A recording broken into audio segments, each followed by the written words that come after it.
زمین و آسمان میں بہت ساری چیزوں کو پیدا فرمایا ہے، لیکن ساری چیزیں استعمال کرنے کی اجازت عطا نہیں فرمائی۔ اس میں کچھ چیزوں کو اپنے بندوں کے لیے حلال رکھا ہے اور کچھ چیزوں کو اس نے اپنے بندوں کے لیے حلال نہیں رکھا۔ انسانی صحت کا اور انسان کی طبیعت کا یہ تقاضا ہوتا ہے کہ سب چیزیں اس کے لیے فائدہ مند بھی نہیں ہوتی۔ کچھ چیزیں کھانے کے بعد انسان کی طبیعت بگڑنے لگتی ہے، وہ بیمار ہونے لگتا ہے، اس کے مزاج میں دقت پیدا ہونے لگتی ہے، اور کچھ چیزیں ایسی ہوتی ہیں جن کے استعمال سے انسان کو راحت ملتی ہے، تسلی حاصل ہوتی ہے، طبیعت ہلکی پھلکی ہوتی ہے، اور اس کے لیے وہ چیزیں نہایت سود مند اور فائدہ مند ہوتی ہیں۔ اس بات کو قرآن مجید نے بڑا زور دے کر بیان کیا ہے۔ اللہ نے اپنے رسولوں کو بھی یہ حکم دیا کہ صرف پاکیزہ چیزیں کھائیں، اہل ایمان کو بھی یہ حکم دیا کہ صرف پاکیزہ چیزیں کھائیں۔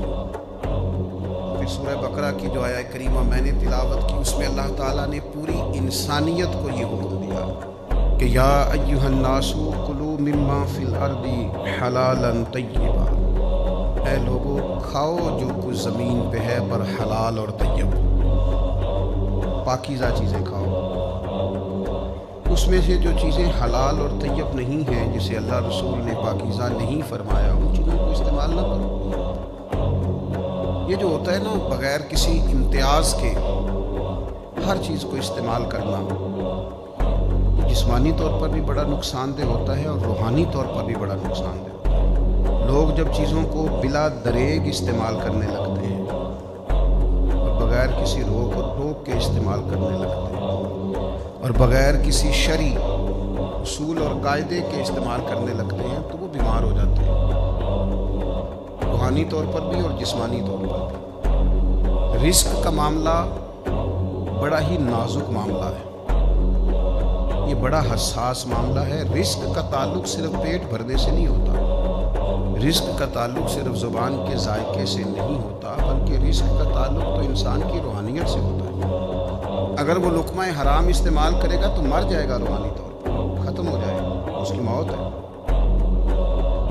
لیکن اگر رزق کو پاکیزہ رکھے، شریعت کے تقاضوں کے مطابق رکھے، پہلے تو لوگ تقوی اختیار کیا کرتے تھے، پرہیزگار ہوتے تھے، ان پرہیزگاریوں کا اگر خیال رکھے تو یہ مت سمجھے کہ میں روٹی اور سالن کھا رہا ہوں، بلکہ روٹی اور سالن وجود میں جائے گا تو نور پیدا کرے گا، کیفیات میں مضبوطی آئے گی۔ تو رزق کے مسئلے میں نزاکت کا خیال کرنا اور احساس رکھنا کہ اس میں کسی قسم کی کوئی ناپاکی شامل نہ ہو جائے، کوئی اس میں کسی قسم کا لقمہ حرام نہ آ جائے، یہ بڑا ہی زیادہ ضروری عمل ہے۔ اس میں بالکل سستی نہیں کرنی چاہیے، نہایت احتیاط کا اور نہایت حساسیت کا اس میں خیال رکھنا چاہیے۔ ہمارے ہاں کچھ لوگ وظیفے تو خوب پڑھتے ہیں، عبادات بھی خوب کرتے ہیں، مجھ سے ناراض نہ ہوئیے گا، حج اور عمرہ بھی خوب کرتے ہیں، باقی ساری چیزوں کا بھی خوب دھیان رکھتے ہیں، لیکن اپنے رزق کے معاملے میں احتیاط نہیں کرتے۔ ان کا خیال ہے کہ میں وظیفہ کر کے، چلا کر کے، عبادت کر کے، اللہ اللہ کر کے شاید میں اللہ رسول کا قرب پالوں گا۔ یاد رکھیے گا، اگر آپ نے وظائف خوب پڑھے ہیں، عبادات خوب کی ہیں، لیکن رزق کا خیال ہی نہیں کیا، تو یہ تو رکاوٹ پیدا کر دے گا سارے معاملات کا، آپ تو آگے بڑھ ہی نہیں سکیں۔ اللہ کی بارگاہ تک جانے کے لیے، قرب الہی پانے کے لیے، نبی کریم علیہ السلام کے مقدس قدموں تک رسائی حاصل کرنے کے لیے، اپنے رب کو منانے کے لیے، جہاں اور بہت ساری چیزوں کی ضرورت ہے، وہاں رزق حلال کی بھی بڑی ضرورت ہے۔ اگر آپ کا رزق پاک نہیں ہے، آپ کا لقمہ حلال نہیں ہے، آپ کا کھانا صاف ستھرا نہیں ہے، تو آپ یہ کیسے توقع کر سکتے ہیں کہ آپ اللہ کی بارگاہ کے قریب ہو جائیں گے، نبی پاک علیہ السلام کے حضور منظور نظر ہو جائیں گے؟ یہ ممکن نہیں ہے، یہ تو بہت بڑی رکاوٹ ہے، بہت بڑی میل کچیل ہے، یہ تو رستے کا بہت بڑا ایک ایسا بڑا رکاوٹ والا مسئلہ ہے کہ آپ چند قدم نہیں چل سکتے۔ امام طبرانی نے روایت لکھی ہے، حضرت ابن عباس رضی اللہ تعالیٰ عنہ اس کے راوی ہیں، کہتے ہیں حضرت سعد بن ابی وقاص رضی اللہ تعالیٰ عنہ نے نبی پاک علیہ السلام کی خدمت میں عرض کیا جناب سعد بن ابی وقاص نے، عرض گزار ہوئے یا رسول اللہ صلی اللہ تعالیٰ علیہ وسلم میری ایک خواہش ہے، اور خواہش دیکھو کتنی عظیم اور کتنی اصیل ہے۔ حضرت سعد بن ابی وقاص رضی اللہ تعالیٰ عنہ عرض کرنے لگے حضور میرا دل کرتا ہے کہ میں مستجاب الدعوات بن جاؤں، یعنی میں جو بھی دعا مانگوں میرا رب قبول فرمایا کرے۔ اس کو سمجھیے گا ذرا، یا رسول اللہ صلی اللہ تعالیٰ علیہ وسلم دل کرتا ہے کہ جو عرض میں اپنے کریم کے حضور عرض کروں میرا مالک رحمت کر دے اور میری اس گزارش کو اپنی بارگاہ میں قبول کر لے، یعنی میں مستجاب الدعوات بن جاؤں، یہ میری دعا آپ قبول فرما دیں۔ اور اس کے بعد تو پھر لاٹری نکل آئی نا، یعنی تجھ سے تجھی کو مانگ کے میں نے مانگ لی ساری کائنات۔ یا رسول اللہ صلی اللہ تعالیٰ علیہ وسلم ایک نسخہ چاہتا ہوں کہ میں مستجاب الدعوات بن جاؤں، میری دعائیں قبول ہوں۔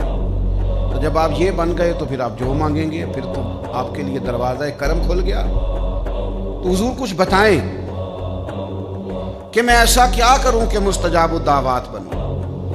اب مجھے بتائیے، یہاں آج کل ہمارے عرف میں لوگ کہتے ہیں جناب آپ یہ وظیفہ پڑھیں، اس کے بعد یہ پڑھیں، اس کے بعد یہ پڑھیں، پھر اس کے بعد آپ دعا مانگیں۔ اچھی بات ہے، بڑی عمدہ نصیحت ہے اگر کوئی کسی کو اس طرح کہتا ہے۔ کچھ لوگ کہتے ہیں جناب آپ فلاں مقام پہ چلے جائیں اور وہاں جا کے دعا مانگیں تو دعا قبول ہوگی۔ بالکل ٹھیک ہے، کوئی انکار نہیں، بعض ایسے مقامات ہیں جو مقدس ہیں، وہاں کی حاضری اللہ نصیب کرے تو دعائیں قبول ہوتی ہیں۔ پر امام طبرانی حضرت عبداللہ ابن عباس رضی اللہ تعالیٰ عنہ سے یہاں جو روایت لائے ہیں اس میں جو ایک بالکل ہی انفرادی پہلو اللہ کے حبیب علیہ السلام نے ہمیں عطا کیا اور ہماری سوچوں کو ایک نیا زاویہ سرکار نے عطا کیا۔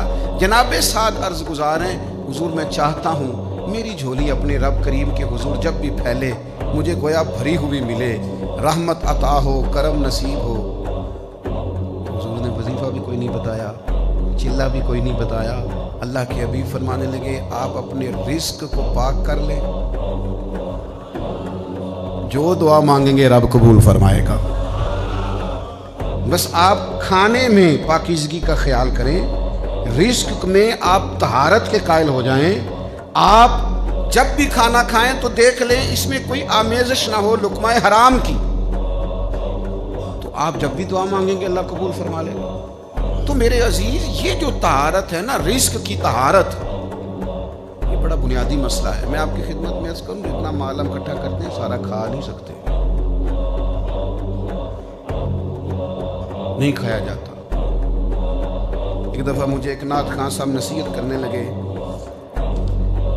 کہ جناب وہ کئی دفعہ یوں بھی ہوتا ہے نا کہ سورج کو لگے دھبا قدرت کے کرشمے ہیں اور بت ہم کو کہیں کافر، چلو اللہ کی مرضی ہے۔ مجھے ایک دفعہ کہنے لگے آپ نے ہر شے بڑی سستی کر دی ہے، بغیر کسی مطالبے کے چلے جاتے ہیں آپ، تو اس سے وقار نہیں رہتا۔ انہوں نے مجھے سمجھایا، ایک بڑے اچھے خطیب صاحب تھے اور ایک نعت مجھے انہوں نے سمجھایا۔ ظاہر ہے ہم چھوٹے بندے ہیں، کوشش بھی کرتے ہیں کوئی سمجھائے، تو کافی لوگ ہمیں سمجھاتے ہیں، ویسے صحیح بتا رہا ہوں، آپ کافی بندے سمجھاتے ہیں اور ہم بھی چلو سمجھنے کو تیار بیٹھے ہیں ہر وقت۔ تو وہ کہنے لگے کہ وقار نہیں، اور مجھے مثال دی، کہنے لگے بتائیں ایک ڈاکٹر کی فیس کچھ بھی نہیں، یہاں ایک کی فیس 1000 روپے اور ایک کی 10,000 ہے، لوگوں کی نظر میں قیمتی کون ہوگا؟ کہنے لگے دیکھو نا میں لینا 80 تو تسی کچھ بھی نہیں مانگتے، تو پھر بندے کنوں قیمتی سمجھنے؟ میں کہ گل تیری ٹھیک ہے، لیکن تینوں کیسا کیا اسی کچھ نہیں لیندے، اسی تے دل لینے ہاں۔ کس بندے نے تجھے کہا؟ تیری غلط فہمی ہے، تیری غلط فہمی ہے، تجھے کس نے کہا ہے؟ وہ ایک بزرگ تھے نا، تو مرید ہونے کے لیے ان کے پاس ایک شخص آیا تو انہوں نے کلمات پڑھا دیے، تو ہاتھ میں ہاتھ نہیں لیا، تو وہ اپنے شیخ سے کہنے لگے حضور تسی بیعت کیتا ہے ہتھاں چ ہاتھ تے لیا نہیں، فرمان لگے سجنا دلاں چ دل جو لے لیا ہے، تو سودا تو دل کا ہے۔ تو لوگ سبق دیتے ہیں نا جی، سبق پڑھاتے ہیں، کہتے ہیں جناب کمال ہو گئی، تو میں نے ان کی ساری بات سمجھ لی۔ میں نے کہا جی آپ نے مجھے بڑا سمجھایا ہے، آپ کی 80,000 فیس ہے اور بقول آپ کی آپ 2 محفلیں کرتے ہیں ایک دن میں، روٹیاں کنیاں کھاتے ہو؟ کہنے لگا جی وہ 2-3 ہی، تو میں کیا سی تسی انج منگدے ہو جی میں 100 کھاندے ہو روز دی؟ بھائی کتنی روٹیاں کھا سکتے ہیں بتائیں؟ اللہ نے بندے کا پیٹ اتنا بڑا نہیں بنایا، 2-3 کھا لے گا کیا کرے گا؟ تو میں کہ 80 ایک تے 80 2 1 60 آپ روز لیتے، کھاتے کتنا؟ چپ کر گیا۔ تو میں نے کہا جب اللہ نے آپ کو لمیٹڈ بنایا تو ان لمیٹڈ کیوں ہوتے؟ حضور کی ثنا خوانی کرنی ہے، کر کے تو دیکھو، اس میں تو کرم ہی بڑا ہے، اس میں تو عطا ہی بڑی۔ تو میرے عزیز یاد رکھیے گا، یہ مت سمجھیں کہ رزق اگر آپ کا پاک ہے تو یہ کوئی معمولی بات ہے، یہ تو آپ کی دعاؤں کی قبولیت کا سبب۔ اور دوسری حدیث تو ترمذی میں حضور علیہ السلام فرماتے ہیں ایک شخص لمبا سفر کر کے آتا ہے، اس کے کپڑے گردآلود ہیں، اور آتا ہے سے کیا مراد ہے؟ تو شارحین حدیث فرماتے ہیں لمبا سفر کر کے آتا سے مراد یہ کہ مکے آتا ہے، مدینے آتا ہے، حرمین آتا ہے، اور پھر دعا مانگتا ہے یا رب یا رب یا رب، لیکن حضور فرماتے ہیں اس کی دعا قبول نہیں ہوگی۔ تو لمبا سفر کیا ہے، کپڑوں پہ گرد پڑی ہے، بڑی تکلیف برداشت کی ہے، حضور کیوں قبول نہیں ہوگی؟ تو حضور فرماتے ہیں اس لیے کہ اس نے جو کھایا ہے وہ بھی حرام پیسوں کا ہے، جو پیا ہے وہ بھی ناجائز پیسوں کا ہے، اور جو کپڑے پہنے ہیں وہ بھی اس کے لیے جائز نہیں تھے۔ تو یہ جو اس کے رزق کی ناپاکی ہے، اس نے اس سے اس کے رب کا رشتہ کمزور کر دیا۔ وہ کریم رب جو گناہگار سے گناہگار کی دعا بھی قبول کرتا ہے، اس کی قبول نہیں کرتا جس کا رزق پاک نہ ہو، جس کے رزق میں طہارت نہ ہو، جس کی روزی روٹی ناپاک ہو، اس کی دعائیں اللہ کے حضور قبول نہیں ہوتی۔ میرے عزیز یاد رکھیں، اس میں تھوڑی احتیاط کریں۔ آج کل نا بڑی بے احتیاطی ہے۔ مجھے ایک بات کہہ لینے دیں، ہم کسی چیز سے کسی کو منع کرتے ہیں، وہ ساتھ ہی 2 فتوے اور لے آتا ہے۔